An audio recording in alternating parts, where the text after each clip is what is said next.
আগের দিনের ক্লাসে কি কারোর কোথাও প্রবলেম আছে? ঠিক আছে, তাহলে আজকে আমি তোমাদের বৃত্তের ক্ষেত্রফল এই চ্যাপ্টারটা তোমাদেরকে করাচ্ছি। আচ্ছা, কোনো কিছুর ক্ষেত্রফল বলতে কি বোঝো? তোমরা এর আগে বর্গক্ষেত্রের ক্ষেত্রফল, আয়তক্ষেত্রের ক্ষেত্রফল, ত্রিভুজের ক্ষেত্রফল, এই ক্ষেত্রফলগুলো তোমরা আগে বার করেছো, তাই তো? তাহলে কোনো কিছুর ক্ষেত্রফল বলতে কি বোঝায়? যে কোনো একটা চিত্রে তুমি ক্ষেত্রফল বলছো, ক্ষেত্রফল বলতে কি বোঝায়? এই জিনিসটা কতটা জায়গা জুড়ে আছে, তাই তো? তাই তো, মানে এটাকে তুমি যদি একটা প্লেনের মধ্যে রাখো, তাহলে এই জিনিসের প্লেনের যতটা জায়গা জুড়ে আছে সেটাই হচ্ছে ওই ফিগারের ক্ষেত্রফল। তাহলে এখানে আমি বৃত্তের ক্ষেত্রফল বলছি, মানে বৃত্তটা, একটা বৃত্ত, একটা আর ব্যাসার্ধের বৃত্ত একটা প্লেনের মধ্যে রাখলে কতটা জায়গা জুড়ে আছে সেটাই হচ্ছে কি ওই বৃত্তটার ওই আর ব্যাসার্ধের দৈর্ঘ্যের বৃত্তের ক্ষেত্রফল, তাই তো? তাহলে যেমন আমরা আগে বর্গক্ষেত্র, আয়তক্ষেত্র, ত্রিভুজ, বিভিন্ন ধরনের ত্রিভুজের ক্ষেত্রে আমরা ক্ষেত্রফলের বিভিন্ন ফর্মুলা দেখেছিলাম, আমরা তেমনই এই যে বৃত্তের ক্ষেত্রেও ক্ষেত্রফলের ফর্মুলাটা কি হয় তোমাদেরকে বলছি প্রথম। তাহলে সাপোজ ধরো এই যে প্রথম যে চিত্রটা আমি এঁকেছি, এটা হচ্ছে একটা বৃত্ত যার ব্যাসার্ধ হচ্ছে স্মল আর একক। ঠিক আছে, এই বৃত্তটার ক্ষেত্রফল হচ্ছে স্মল আর একক।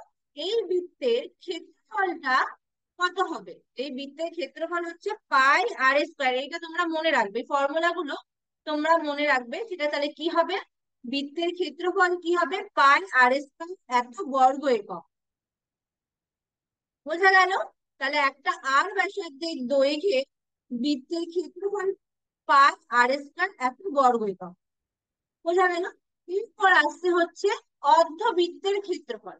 একটা অর্ধবৃত্ত আছে, সেকেন্ড ফিগারটা থাকা একটা অর্ধবৃত্ত, মানে হাফ বৃত্ত। তাহলে এই বৃত্তের ক্ষেত্রফল মানে কি? এই বৃত্তটা একটা প্লেনের মধ্যে রাখলে কতটা জায়গা সে নিচ্ছে, তাই তো? তাহলে এটা কত হবে? এই পুরো বৃত্তের ক্ষেত্রফলের হাফ। হাতে, তাহলে পুরো বৃত্তের ক্ষেত্রফলটা কত? পাই আর স্কোয়ার। তাহলে এর হাফ কি হবে? পাই বাই টু আর স্কোয়ার এত বর্গ একক। বোঝা গেল? তাহলে অর্ধবৃত্তের ক্ষেত্রফল কি হবে? বৃত্তের ক্ষেত্রফলের অর্ধেক। ঠিক আছে। আচ্ছা, এরপর আসছে কি? এই দেখো, আমি এখানে এই বৃত্তটার উপর, থার্ড ফিগারটা দেখো, এই বৃত্তটার উপর এ বি একটা বৃত্তচাপ নিয়েছি। ঠিক আছে, এই যে বৃত্তচাপটার এই কোএফিসিয়েন্টের ক্ষেত্রফল, এই যে সেই সবুজ কালার দিয়ে যেটা আছে, এটার ক্ষেত্রফল কি হবে? মানে এই বৃত্তকলার ক্ষেত্রফল কি হবে? এ ও বি, এই বৃত্তকলার ক্ষেত্রফল কি হবে? সেটা হচ্ছে কি? সেটা theta by 360 into pi R square এত বর্গ। থিটাটা কি? থিটাটা হচ্ছে এই যে বৃত্তচাপ, এই এ বি বৃত্তচাপটা বৃত্তের কেন্দ্রের সাথে যে কোণটা করছে সেটা হচ্ছে থিটা। সেটা কি? থিটা। সেটা কিভাবে আসছে? Theta by 360 into pi R square. দেখো, যখন এই পুরো বৃত্তের ক্ষেত্রফলটা, সেটা কত? যেহেতু একটা বিশুদ্ধ আর, পুরোটা হচ্ছে পাই আর স্কোয়ার। যখন এই পুরো পাই আর স্কোয়ার হচ্ছে, তখন অ্যাঙ্গেল তখন 360, অ্যাঙ্গেলটা তখন 360। তাহলে যখন 360 অ্যাঙ্গেল মানে পাই আর স্কোয়ার মানে পুরোটা, তখন হচ্ছে 360 অ্যাঙ্গেল তৈরি হচ্ছে, মানে পুরোটা, পুরোটা মানে হচ্ছে 360। আচ্ছা, তাহলে যখন থিটা তৈরি হবে তখন কিভাবে হবে? ওই বিভিন্ন যেমন ভাবে করে, ওয়ান তৈরি হলে pi R square by 360, R theta angle তৈরি হলে কি হবে? Theta into pi R square by 360। ঠিক আছে, সেটাই আমি এখানে ফর্মুলা আকারে লিখে দিয়েছি। কি হবে? Theta by 360 into pi R square. বোঝা গেল? যেমন ভাবে তোমরা যখন বৃত্তের পরিধিটা বার করেছিলে, তখন যেমন ভাবে তোমরা একটা এ বি বৃত্তচাপের দৈর্ঘ্য বার করেছিলে কিভাবে? আহ কেন্দ্রের সঙ্গে থিটা করলে কি হচ্ছিল? থিটা বাই 360 ইন্টু ওই পুরো বৃত্তটার পরিধি। কেমন ভাবে? সেম, যখন ক্ষেত্রফলটা বার করছি, সেই ক্ষেত্রে কি হবে, যখন কোণটা কি হচ্ছে থিটা, তখন থিটা বাই 360 ইন্টু পুরো ক্ষেত্রফলটা। পুরো ক্ষেত্রফল কি? পাই আর স্কয়ার। তাহলে বোঝা গেল, তোমাদের যদি বলে এরকম এ ও বি একটা বৃত্তকলার ক্ষেত্রফল বার করতে, যেটা কেন্দ্রের সঙ্গে থিটা কোণ উৎপন্ন করছে, তোমাদের যদি বলে সেখান থেকে ক্ষেত্রফল বার করতে, তাহলে কি করবে? এই theta by 360 into pi r square. সেটা কিভাবে এলো সেটা আমি এখানে বলে দিই। বোঝা গেল? এছাড়া তোমরা এই চ্যাপ্টারে যেগুলো লাগবে, সেটা হচ্ছে বৃত্তের পরিধি, যেটা তোমরা আগের চ্যাপ্টারেই করেছো। সেটা কি? 2 পাই আর একক, যখন আরটা হচ্ছে ব্যাসার্ধ। অর্ধবৃত্তের পরিধি কি হয়? পাই আর প্লাস 2 আর, এত একক। আর বৃত্তের অর্ধ পরিধি সেটা হচ্ছে পাই আর একক। ঠিক আছে? আর এই বৃত্তচাপের দৈর্ঘ্য কি হয়? থিটা বাই 360 ইন্টু 2 পাই আর। তো এখানে থিটাটা কি?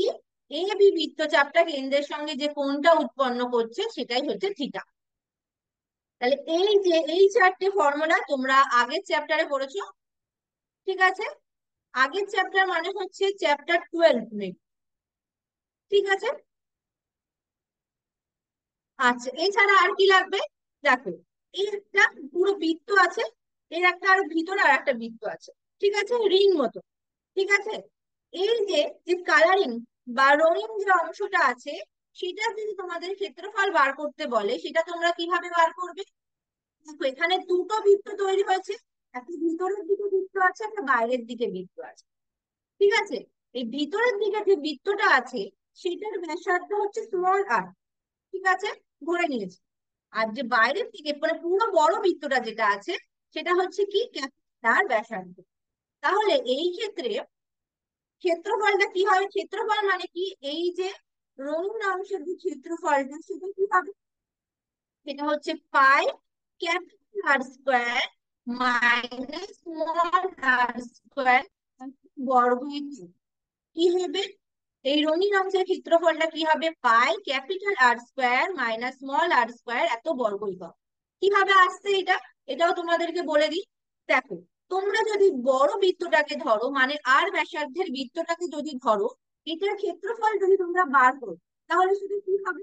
সেটা কি হবে? এটা হবে পাই ক্যাপিটাল আর স্কোয়ার এত বর্গ একক। তাই পুরো যদি পুরো বড় বৃত্তটা মানে হচ্ছে আর ব্যাসার্ধের বৃত্তটা যদি তোমরা নাও, ঠিক আছে? যদি তোমরা ছোট বৃত্তটা নাও, মানে হচ্ছে স্মল আর বর্গ, সরি স্মল আর এককে যদি ব্যাসার্ধটা যদি তোমরা নাও এই বৃত্তটা, তাহলে সেই ক্ষেত্রে ক্ষেত্রফল কি হবে? পাই স্মল আর একক এত বর্গ একক। ঠিক আছে? তাহলে দেখো, তোমরা যখন পাই ক্যাপিটাল আর স্কোয়ার করেছো, তাহলে কোন জায়গাটা বেরিয়েছে? পুরোটা। তাই তো? পুরোটা। আর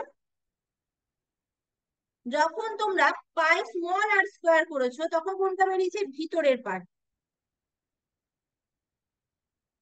ঠিক আছে? তাহলে এইটা মানে কি? এইটা মানে হচ্ছে পুরোটা। আর পাই স্মল আর স্কোয়ার মানে হচ্ছে ভিতরের পার্টটা। তাহলে এই রঙিন অংশটা কি হবে? পুরো পুরোটা। ছোট পার্ট থেকে বাদ দিলেই হয়ে যাবে। তো সেটাই হচ্ছে কি? Pi capital R square minus pi small R বর্গ একক। তাহলে পাইটা কমন নিলে এই ফর্মুলাটাই আসছে। তোমরা ফর্মুলাটা মনে রাখবে, তোমাদের এত কিছু মনে রাখার দরকার নেই, তোমরা জাস্ট এটাকে বুঝে নাও কিভাবে এসছে। তোমরা মনে রাখবে তাহলে কি? যে এই যে এরকম রিং টাইপের জিনিসটা হলে তার ভিতরে, মানে এই যে এই জায়গাটার ক্ষেত্রফলটা তোমাদের যদি বার করতে বলে, সেটা কি হবে? Pi capital R square minus small R square এক বর্গ একক। বোঝা গেল? আচ্ছা, এরপর আসছে পরিলিখিত বর্গক্ষেত্র। একটা বৃত্তের পরিলিখিত বর্গক্ষেত্র মানে কি? একটা বৃত্তের বাইরে যে বর্গক্ষেত্রটা, তার বরাবর যে বর্গক্ষেত্রটা। ঠিক আছে? তা সেই ক্ষেত্রে তোমরা একটা জিনিস মনে রাখবে, সেই ক্ষেত্রে এই যে বৃত্তাকার যে ব্যাসটা মানে হচ্ছে কি? ব্যাসটা সেটা কার সঙ্গে দেখো সমান? এসিটা হচ্ছে বর্গবাহু। তাহলে মনে রাখবে যে এই যে বৃত্তটা, এই বৃত্তের যে ব্যাসটা, সেটা কি হয়, এটা বর্গক্ষেত্রটার বাহুর দৈর্ঘ্যের সঙ্গে সমান। ঠিক আছে। কখনো কখনো তোমাদেরকে বলে দিতে পারে যে বর্গক্ষেত্রের ক্ষেত্রফল ভাগ তোমাদেরকে বলে দিবে। ঠিক আছে। তোমাদেরকে বললো ওই ওইটা হচ্ছে একটা বর্গক্ষেত্র। ঠিক আছে, তাহলে তোমাদেরকে বললো বৃত্তটার ব্যাস বার করতে বা ব্যাসার্ধ বার করতে বা ক্ষেত্রফল বার করতে, তখন তোমাদের কি লাগবে, তোমাদের ব্যাসার্ধ জিনিসটা লাগবে। তখন তোমরা ব্যাসার্ধ কিভাবে পাবে, ব্যাস বার করে নেবে। কিভাবে বার করবে, বর্গ ক্ষেত্রফল বলে দেওয়া মানে কি, সেটাকে রুট করলে তুমি বর্গক্ষেত্রের বাহুর দৈর্ঘ্যটা পেয়ে যাবে। আর বাহুর দৈর্ঘ্য পেয়ে যাওয়া মানে বৃত্তটার ব্যাসটা পেয়ে যাবে। ঠিক আছে, বোঝা গেল? আচ্ছা, এরপর তোমরা অঙ্ক করলে তোমাদের এই জিনিসগুলো আরো ক্লিয়ার হবে। এখন জাস্ট এইগুলো জেনে রেখে দাও। আচ্ছা, এরপর আছে অন্তর্লিখিত বর্গক্ষেত্র। একটা বৃত্ত আছে, তার অন্তর্লিখিত বর্গক্ষেত্র এই বিসিডি। ঠিক আছে। এই ক্ষেত্রে এই বৃত্তটার ব্যাস, sorry, এই কি? এই দৈর্ঘ্যটা কি হয়ে যায়, দেখো বর্গক্ষেত্রের কর্ণের সঙ্গে যাচ্ছে, কর্ণের সঙ্গে সমান হয়ে যাচ্ছে। তাহলে বর্গক্ষেত্রের কর্ণের সঙ্গে সমান হয়ে যাচ্ছে, তাহলে বৃত্তের ব্যাস তার সঙ্গে সমান হচ্ছে, বর্গক্ষেত্রের কর্ণের সঙ্গে সমান হচ্ছে। ঠিক আছে। আচ্ছা, এরপর আসছে সমবাহু একটা ত্রিভুজ, তার পরিবৃত্ত। পরিবৃত্ত মানে কি? বাইরের দিকে বৃত্ত, তাই তো। তাহলে একটা সমবাহু ত্রিভুজ আছে এ বি সি, একটা সমবাহু ত্রিভুজ, তার পরিবৃত্তর ক্ষেত্রে আমরা কি দেখব, এই যে বৃত্তর যে ব্যাসার্ধ, মানে কি এ ও, এই ও যে ব্যাসার্ধটা, সেই ব্যাসার্ধের দৈর্ঘ্যটা কি হবে, এই সমবাহু ত্রিভুজটার তার যে উচ্চতা, তার 3/2 মানে কি 2/3 ইন্টু ওই উচ্চতা, তাই তো। 3/2 মানে কি 3/2 ইন্টু ওই যে উচ্চতা। তাহলে এটা মনে রাখবে, যদি একটা সমবাহু ত্রিভুজের পরিবৃত্ত থাকে, সেই পরিবৃত্তের যে ব্যাসার্ধটা, সেটা কি হয় 2/3 ইন্টু এই সমবাহু ত্রিভুজের উচ্চতা। ঠিক আছে, বোঝা গেল? এই জিনিসগুলো তোমরা একটু মনে রাখবে। আচ্ছা, এরপর আছে একটা সমবাহু ত্রিভুজের অন্তর্বৃত্ত। মানে একটা সমবাহু ত্রিভুজের ভিতরের দিকে একটা বৃত্ত আছে, অন্তর্বৃত্ত। এই ক্ষেত্রে এই যে এ বি সি একটা সমবাহু ত্রিভুজ, এর একটা অন্তর্বৃত্ত হচ্ছে এটা ও কেন্দ্রীয় বৃত্তটা। তাহলে এই যে ও কেন্দ্রীয় বৃত্তের ব্যাস ও ডি, এই ও ডি যে দৈর্ঘ্যটা, সেটা কি হয়ে যায়, এই যে সমবাহু ত্রিভুজের যে উচ্চতা, তার 3/1 তার 3/1 ঠিক আছে। তাহলে এটা কি হবে, ওডি সমান সমান 1/, এডি মানে হচ্ছে কি এই উচ্চতাটা। বোঝা গেল? সমবাহু ত্রিভুজ মানে কি, যে দিক থেকেই তুমি উচ্চতা নাও না কেন সেটা সমান হবে তো। তাহলে যেখান থেকেই নেবে উচ্চতাটা যেটা বেরাবে, তার 1/3 অংশ। ঠিক আছে, তাহলে বোঝা গেল এই পর্যন্ত? এই পর্যন্ত বোঝা গেল?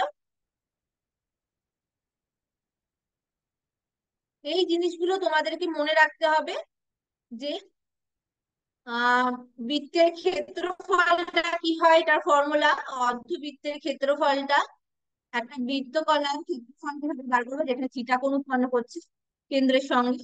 এছাড়া তোমরা আগের চ্যাপ্টারে পড়েছো বৃত্তের পরিধি, অর্ধবৃত্তের পরিধি, বৃত্তের অর্ধ পরিধি, বৃত্তচাপের দৈর্ঘ্য। এছাড়া এইরকম একটা রিং টাইপের তোমাদেরকে বৃত্ত দিলে, সেই ক্ষেত্রে এই যে এই জায়গাটার ক্ষেত্রফলটা তোমরা কিভাবে বার করবে সেটা। এছাড়া পরিলিখিত একটা বর্গ, মানে একটা বৃত্তের পরিলিখিত বর্গক্ষেত্রের ক্ষেত্রে ব্যাস কি হয়, অন্তর্লিখিতর ক্ষেত্রে ব্যাস কি হয়, একটা সমবাহু ত্রিভুজের পরিবৃত্তের ব্যাসার্ধ কি হয়, একটা সমবাহু ত্রিভুজের অন্তর্বৃত্তের ব্যাসার্ধ কি হয়, সেটা তোমাদেরকে এই ফর্মুলা আমি লিখে দিলাম, এটা তোমরা একটু মনে রাখবে। বোঝা গেল? কারোর কোথাও প্রবলেম আছে?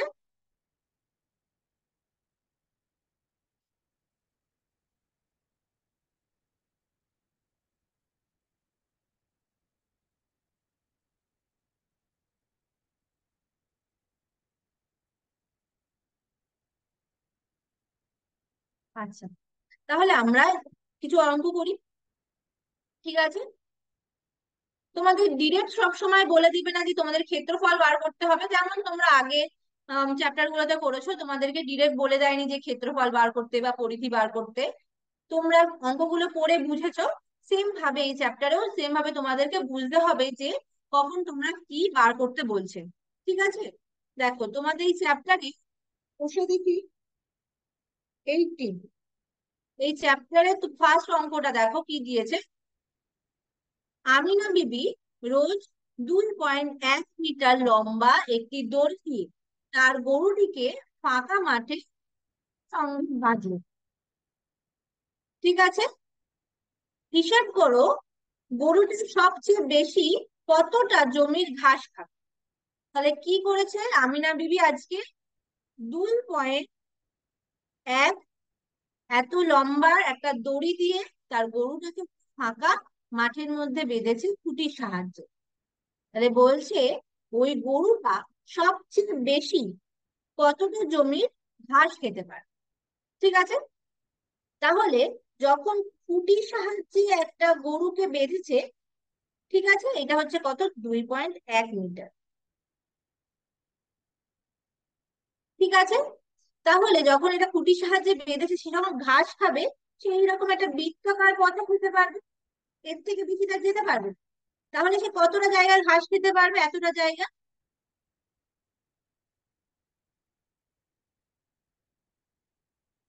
ঠিক আছে, তাহলে সবচেয়ে বেশি সে কতটা জায়গার ঘাস খেতে পারবে, এতটা জায়গা। তাহলে আমি যদি একটু বৃত্তটা ঠিকভাবে এঁকে নিই, আমরা জেনে গেলাম এটা তাহলে একটা বৃত্ত তৈরি করবে। তাহলে বৃত্তটা আমি যদি ঠিকভাবে এঁকে নিই, তাহলে এইটা হচ্ছে কি, এই যে দড়িটার সাহায্যে বেঁধেছে সেটা হচ্ছে কত, 2.1 মিটার। ঠিক আছে, তাহলে এইটাই কি হচ্ছে, এই যে বৃত্তটা যে তৈরি হচ্ছে, সরি ব্যাসের ব্যাসের করে দিয়েছি 2.1 মিটার, এটা তোমাদের বুঝতে হবে। ঠিক আছে, তোমাদের বলছে কি কতটা জায়গা সবচেয়ে বেশি ঘাস খেতে পারবে, মানে কি ক্ষেত্রফলটা তোমাদেরকে বার করতে। তাহলে কিছু না, তোমরা বুঝে গেলে, তাহলে এইখানে তোমাদের ক্ষেত্রফল বার করতে হবে। তাহলে সেটা কি হয়ে যাবে, কি লিখবে তাহলে, দড়ির দৈর্ঘ্য সমান সমান কত, 2.1 মিটার। ঠিক আছে, তাহলে যে বৃত্তাকার পথে বা বৃত্তাকার পথে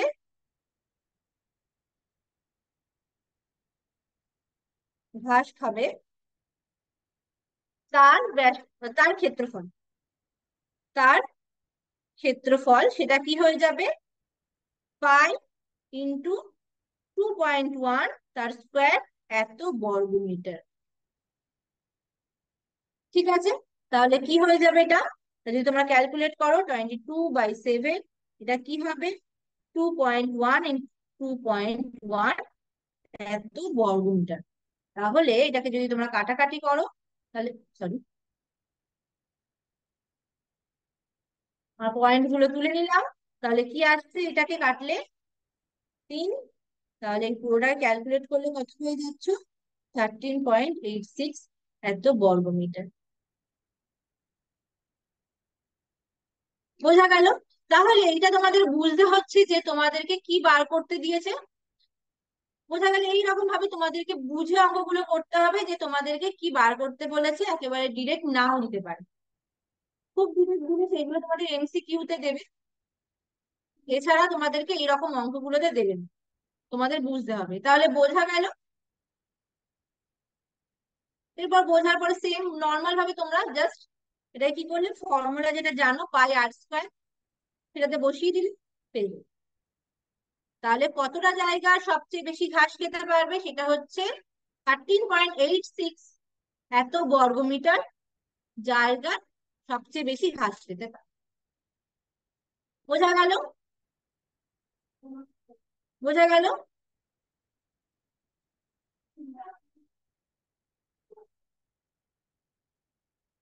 আচ্ছা, তাহলে তোমাদের আজকে আমি এই পর্যন্ত রাখছি।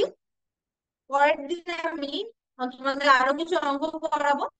আজকে জাস্ট একটা খুব ছোট একটা অঙ্ক করালাম, পরের দিন আমরা অঙ্কগুলো, ইম্পর্টেন্ট অঙ্কগুলো এখান থেকে করিয়ে দেবো, বাকিগুলো তোমরা নিজেরা করবে। ঠিক আছে? আচ্ছা, আজকের ক্লাসে কারোর কোথাও প্রবলেম আছে?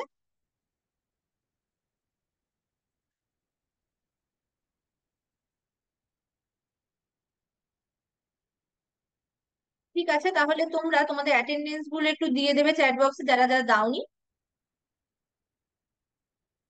আর যদি তোমাদের না কোনো প্রবলেম থাকে, তোমরা লিভ করে যেতে পারো।